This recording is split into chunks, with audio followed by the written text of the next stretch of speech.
I have your attention, please? I'd like to call the meeting to order, and welcome to the Lowell Planning Board meeting for Thursday, September 18th, 2008. The first matters on the agenda for this evening is the approval of the May 5th, 2008 minutes. I believe all board members have a copy. Does anybody have any corrections?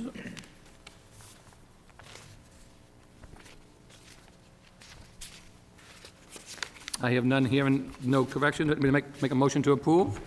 Chairman, I make a motion to approve the May 5th minutes. Motion's made. Second. Second, all in favor, say aye. Aye. Aye, those minutes have been approved. Second matter on the agenda is the approval of the May 19th, 2008 Planning Board minutes. Any board members have any corrections? Hearing none, entertain a motion to approve. So moved. The matter's moved. Second, all in favor, say aye. Aye. Those matters have been approved. Tonight we have on the agenda, we have new business, which is for our annual meeting, which is our election of our officers. And under old business, we have a review on 318 Bridge Street. If the board members have no objection, I'd like to take the public matter first, and then we can do our in-house matter afterwards. If hearing no objections, I will start with the 318 Bridge Street, CVS. This is the review of the proposed signage plan, which was continued from our last meeting. In accordance with conditions placed on the site plan approval for the above listed project, the planning board will review the proposed sign plan from the applicant by the CVS currently under construction at the corner of Bridge Street and the VFW Highway.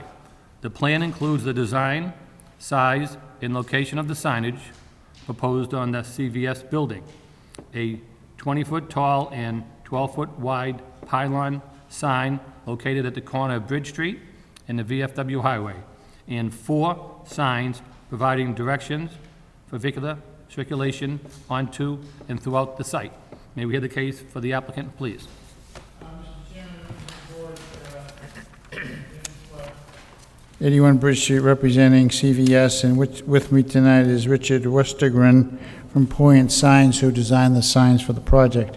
We had submitted our package to the Board of Appeals and to Aaron of the signs, and we did receive some comments back from Diane Tradd of the Planning Department, and basically it had to do with the pylon sign that was out in the front. We met last week with representatives of the Planning Department, and I think the plan that you've got before you tonight is as a result of that meeting, and we've reduced the pylon sign down to just a monument sign in the front. When we discussed it initially with Diane and representatives of the board, the plan was approximately 5 feet 10 inches in height, but the department wanted us to put a brick base on the bottom, which you can see on the plan. Now, we just had a discussion with Aaron and Rich, and I think we can take out the 9 inches above the brick that will further reduce the size of that that sign. So that will get it down, but we can't take any more down, and it was at the suggestion of the board that we put the brick in. Okay. So that's what we would propose to do, and that's what I will relay to the Board of Appeals. And what we did, they also wanted us to change the background color on that sign from the white to red, which we did do. So I think Aaron can answer that question. I think she's satisfied with what we have done, and I think the other signs are pretty standard. Thank you, Attorney Flood.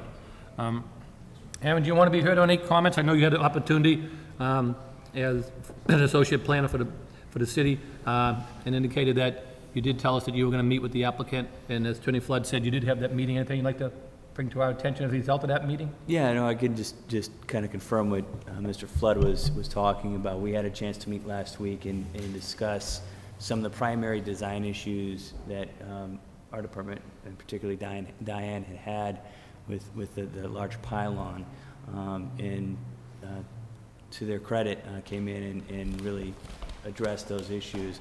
The height was probably the #1 issue from 20 feet down. We were hoping for 5 feet, but we understand that they do want to have some visibility What they had proposed was 5 feet 10 inches. We really were looking for a monument that had a brick base to kind of go along with the element of the building to tie that in a little bit. So the brick base kind of brought it up to 7 feet. So as Mr. Flood had said, they can take that 9 inches of, I guess, kind of brown stucco detail off, which won't get us down to 5'10", but it lowers it enough. I think we're close. It was an element that we were looking for. So other than that, the original pylon sign also had a curving piece to it on the top that they were willing to take out and flatten out to meet the cornice line of the building. And that was just, I think, a function of the original building which is their typical model building, has a lot of kind of curvilinear pieces to it that through the design process and the different iterations we went through early on, got flattened out to more a flat cornice line to match kind of the mill building feel. So that was taken out. They addressed that on this plan. And the only other thing is, as Jim had mentioned, was reversing the colors. It's something that we did at the Hess, or that has been done in the past at the Hess right downtown here, and we kind of felt really improved the internally illuminated feel. It's kind of less, it's a little less bright, and it matches the colors a little bit. So I would say they did a great job really meeting kind of the conditions that Diane was looking for in a department, and I think pretty well what the neighborhood was looking into too. I think this matches pretty well. Were you comfortable with the signage throughout for the traffic circulation and everything else as well?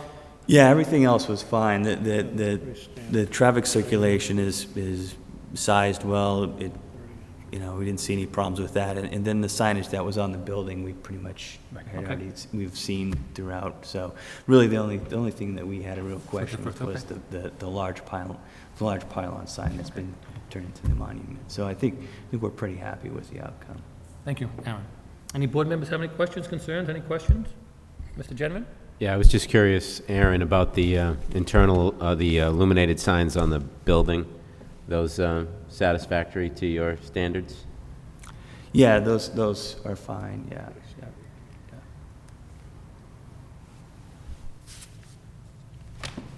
Any other board members have any questions? You done, Mr. Gentleman? Anything else, Steve? No questions? Do you have any questions? No? Mr. Lockhart? No. Mr. Claremont, any questions? No questions. I certainly like the monument sign. I think it'll fit in well with the architecture, so Yeah. looks good. Okay, I have no questions. I think they've been answered. Since you sat down with DPD and worked it out and loaded a little bit, and I think it signed is satisfactory. What's the wish of the board? I make a motion to approve, Mr. Chairman, with the modification discussed. Motion's made. Second. And second, all in favor, say aye. Aye. Chair votes yes. The motion carries. 5 in favor, 0 against. Good luck. Thank you very Thank you. much. And will you get something to the Board of Appeals? It's on Monday. We have, Mr. Flood, on our agenda tonight, we have a copy of the items that are on for the Board of Appeals, which are coming on later on, and this is listed here. So, since we voted on it tonight, most likely when we take it up later on, we'll be consistent with this vote, and we'll make a recommendation, we'll forward that to the zoning board of appeals. Okay? Thank you, Council.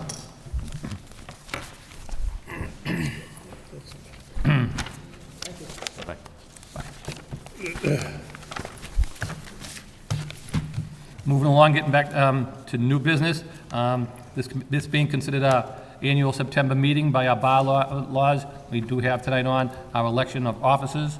So let me start in succession here as we have it. For the first position we have is position to be elected as chairperson. Mr. Chairman, I'd make a motion to re-elect Tom Slinahan as chairperson for another year. I'll second the motion. Motion's made and second. All in favor? Aye. I vote yes. Thank you very much. We also have for vice chairperson. Mr. Chairman, I make a motion to re-elect Attorney Joseph Claremont to the position of Vice Chairman. I'll second Vice that. Chairperson. Motion's made and second. All in favor, say aye. Aye. Chair votes yes. Moving along, we do have a second vice chairperson. Mr. Chairman, I'd like to nominate Richard Lockhart as second vice chair. I'll second that, Mr. Chairman. Motion's made and second. All in favor, say aye. Aye. Aye. Chair votes yes. 5 in favor. Moving on, we have what's known as our representatives to the Northern Middlesex Council of Governments, which we elect every year as well. Under our bylaws, we do have one of our representatives from the planning board is a member of that committee as well. So we'll, tonight we will vote on our representative for that board. Currently, right now, it is Mr. Fischett. Mr. Chairman, I'll make a motion that we nominate Mr. Fischett for another year on that board. Motion's made second the and motion. second. All in favor, say aye. Aye. Okay. Therefore, Mr. Fischett will represent us on that board. We also have a representative from the Historic Board, which is covered by our bylaws, and currently Mr. Lockhart's been on that board for us. Okay, I'll make the motion, Mr. Chairman, to reappoint Richard Lockhart to the Historic Board. Motion's made Second that. and second. All in favor, say aye. Aye. Chair votes yes. That carries 5-0. And our last matter would be our representative to our new committee that was just formed recently, the Green Building Commission. And our representative presently is Mr. Genman. Mr. Chairman, I'd like to make a motion to nominate Mr. Genman as our representative to the Green Building Commission. Motion's made Second? and second. All in favor? Aye. Chair votes yes. So those are our new representatives. Thank you, everybody. Moving along, we do have notices from abutting towns. And there was just a couple of matters. And then there was just one thing I noticed, Aaron, we received something from, what was it, Lowell Catholic?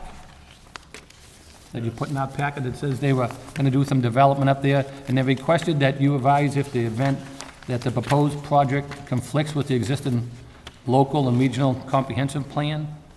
I don't think we have a problem with that, but did you see that? Yeah, I I mean, actually have a copy So they said here. just to let them know that if it conflicts, correct? Am I reading That's correctly? right, yeah, they're just asking for, I don't know if it's so much a recommendation or as a Right. confirmation of whether or not the project conforms to the comprehensive plan. It's, I didn't exactly see what the addition is, I didn't get a chance to really take a close look, but it almost looked to me like this might be something that would have to go through site plan review. They're talking about a conversion of a former convent into a 16 to 18 bed dormitory. And then funding the miscellaneous capital improvement. This may be early, I mean, we may see this down the line, this Okay. may be the funding, finding funding at this point. So I'm guessing at some point we'll see this come before the board at a later date. But at this point, I think Mass Development, like, as you suggested, is just looking for a confirmation that this would fit the master plan.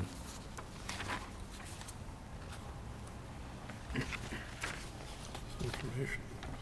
Because when I read it twice, and then I highlighted, it said, request that you advise if the event that the proposed project conflicts.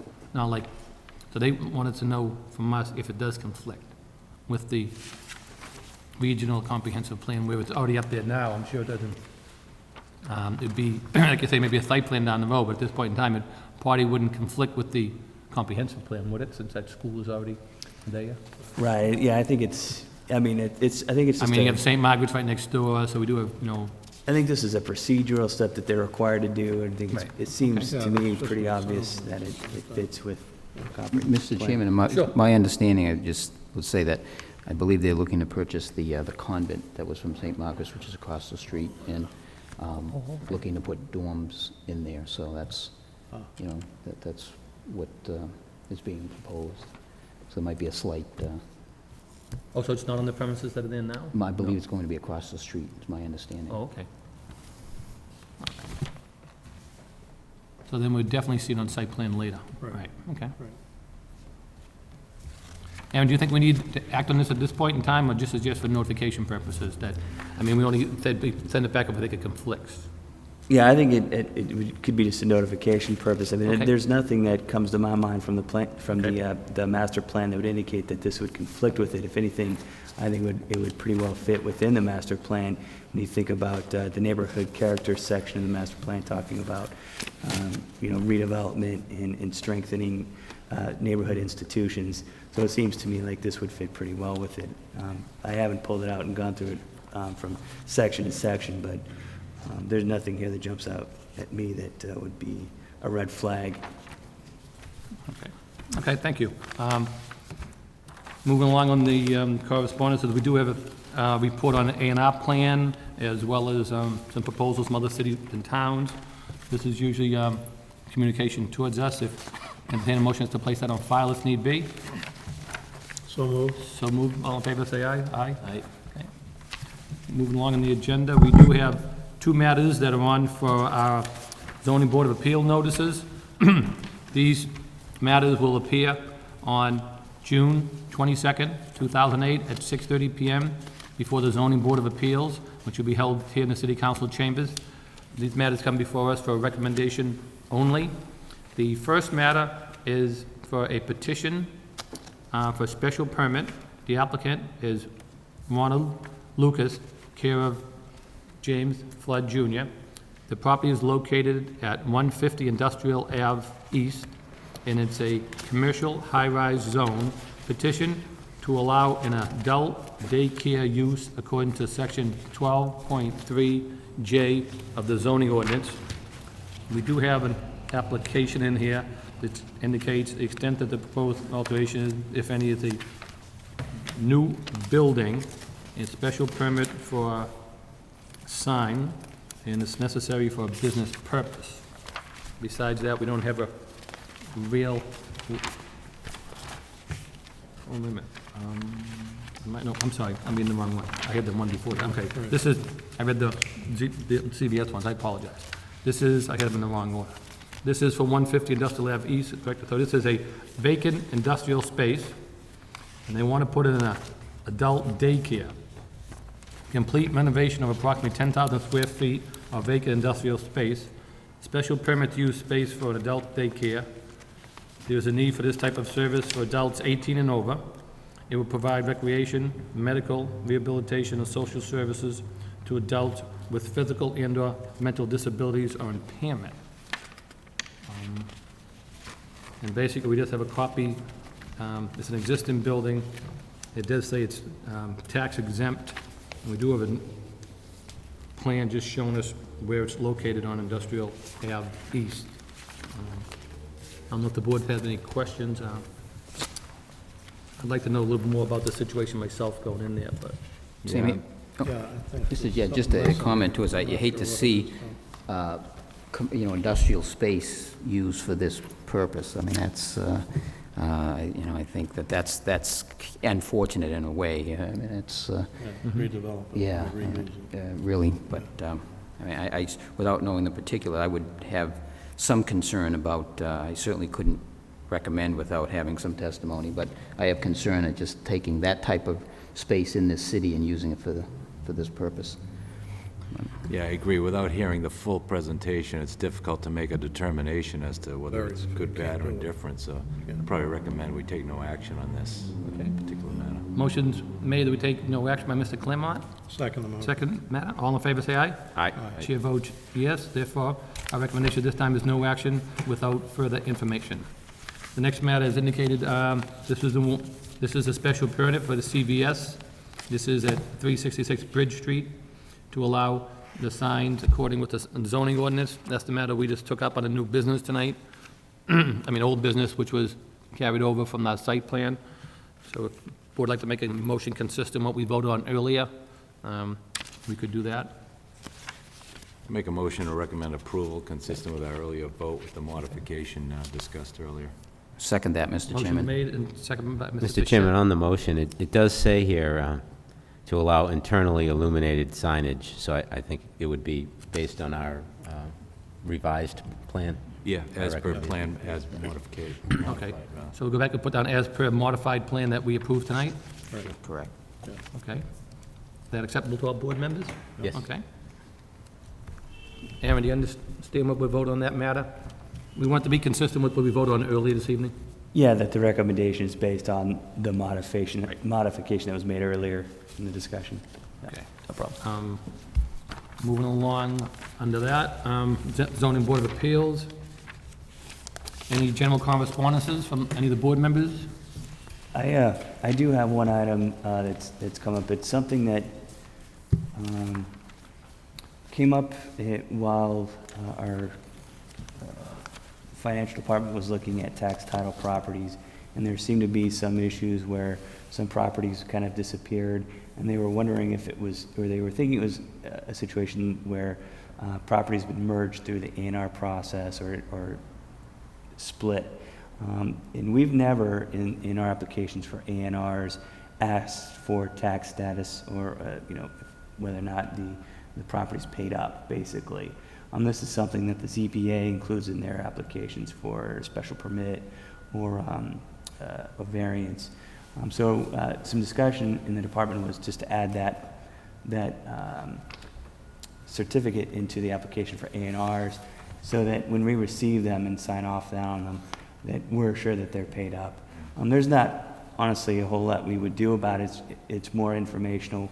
We know, and we say, when you go to get a building permit or whatever you're gonna try to do on site here, you're gonna need to get your taxes paid up. So I don't know if that's something the board would be happy with, just adding on to it. I can pass. Sure. That's basically what we just saw in the zoning board of appeals stuff that was before us anyway. On that Yeah, map, and you exactly. checked off It's those almost tax- the those exact tax same exempt. form that you see with Right, the this is what- ZBA stuff. This is, like I say, when that ZBA thing that we just saw, that was checked off for the Keith Catholic there that they were tax exempt. Yeah, that's right, right. I This mean, way it's we nice to just see be you have able- water and sewer, whether they're up to date. Yeah, this way we could be just a little bit more proactive about it. Sometimes in a A&R, especially for combining land, they don't go for a building permit, I guess that wouldn't be so much a problem, but if that one little slice of property isn't paid up and it's merged, then it kind of disappears and we lose, there's a little bit of a trail we're missing. I don't think it happens a lot, but it's something we can be proactive on. It's not a bad idea to keep track of it. No, it isn't. No, I mean, I think it's a simple enough form to fill out, and then obviously it gives more information, especially to Division of Planning and Development, when they look at the A&R plan. Yeah, I mean, instead of just signing off on, it, you say, well, this is owed, is there any trash on site? Are they pay up to date on the trash fee? right. Especially where that was a big issue that we've been talking about lately in the city. So if you have trash sitting out there, and whether they're not paid up, whether that's gonna get picked up. So you're looking for a motion to add the tax status certification to the A&R process? I don't know if we really need to make a vote on it. I just wanted to give it to you guys, let you see if you had any questions or concerns with it, if you had any changes that you would like to see on it. But like I said, I stole it right from the ZBA. It's Yeah, the and I exact think right it's document. consistent with the other applications, so Yeah. I'd be fine with it. Yeah. So we can make a recommendation that this tax status certification form be attached to all Yeah. A&R plans that come in for approval? Okay. Okay. Board members comfortable with that? Yeah, Okay. absolutely. Okay. Moving along, any other further general correspondences? I just have one. Last Tuesday night at the city council meeting, City Manager Lynch nominated me for a new term on the planning board, and the city council approved me. I just want to offer my thanks and gratitude to the city manager and the city council members. And also I want to express my sincere thanks to the board members tonight for appointing me for chairman again. Thank you very much. Good night, everybody. Good night.